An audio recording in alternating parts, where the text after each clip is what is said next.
नमस्कार मित्रांनो, अभ्यासवाणी या चॅनलवर तुमचं स्वागत आहे. अभ्यासवाणी रोज अभ्यास रोज प्रगती.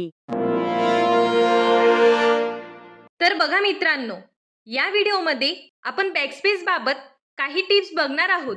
आतापर्यंत झालेल्या हायकोर्ट एक्झाममध्ये बॅकस्पेस ऑफ असतो आणि बॅकस्पेस ऑफ असतो तर आपली प्रॅक्टिस सुद्धा त्याच पद्धतीने असायला हवी.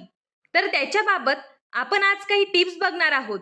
तर बघा मित्रांनो, बॅकस्पेस ऑफ असला तर बरेच विद्यार्थी काय करतात, टायपिंग करत असताना एखादा शब्द जर चुकला तर त्या चुकलेल्या शब्दाला तसं सर्व देतात, म्हणजे स्पेस देतात आणि चुकलेला जो शब्द आहे तो परत टाईप करतात आणि त्याच्यानंतर राहिलेला पॅसेज टाईप करतात. तर ही जी मेथड आहे ती पूर्णपणे चुकीची आहे. या पद्धतीने तुम्ही टायपिंग करू नका.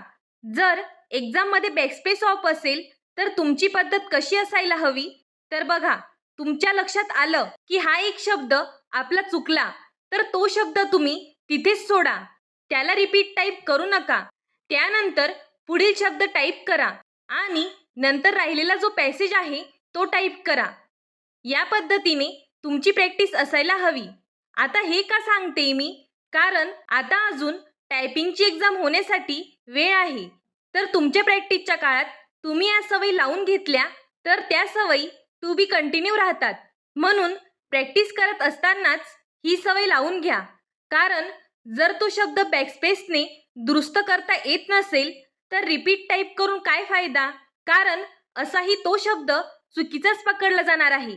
एकदा चुकला तर चुकलाच, त्याला काही माफी नाही. म्हणून बघा मित्रांनो, शब्द रिपीट न करता पुढचा राहिलेला पॅसेज टाईप करा. यात अजून एक महत्त्वाची गोष्ट म्हणजे की अजून तुमच्या टायपिंगच्या परीक्षेला वेळ आहे. तर सध्या तुम्ही सराव करत असताना ॲक्युरेसीवर जास्त भर द्या. स्पीडवर म्हणजे सध्याच्या लेवलला तरी अजिबात भर देऊ नका. कारण MPSC स्किल टेस्ट देणारे देखील बरेच विद्यार्थी या परीक्षेला असतील. तिथली गोष्ट वेगळी आहे आणि या परीक्षेची गोष्ट वेगळी आहे. त्यामुळे इथे ॲक्युरेसीला तुम्हाला प्राधान्य द्यावंच लागेल. म्हणून टायपिंग करत असताना तुम्ही जास्तीत जास्त प्राधान्य ॲक्युरेसीला द्या. आधी ॲक्युरेसी नंतर स्पीड या फॉर्म्युल्याने तुम्ही टायपिंग करा आणि सध्याच्या दिवसात तुमच्या अभ्यासाचं जे काही नियोजन असेल त्याच्यामध्ये 20% वेळ हा तुम्ही तुमच्या टायपिंगला द्या आणि 80% वेळ हा अभ्यासावर फोकस करा. तर बघा मित्रांनो, सध्या टायपिंग करत असताना लेसन वगैरे सगळे व्यवस्थित टाईप करा. अजून या व्यतिरिक्त तुमचे काही डाऊट्स असतील तर ते तुम्ही कमेंट बॉक्समध्ये विचारू शकता. धन्यवाद. अभ्यासवाणी रोज अभ्यास रोज प्रगती.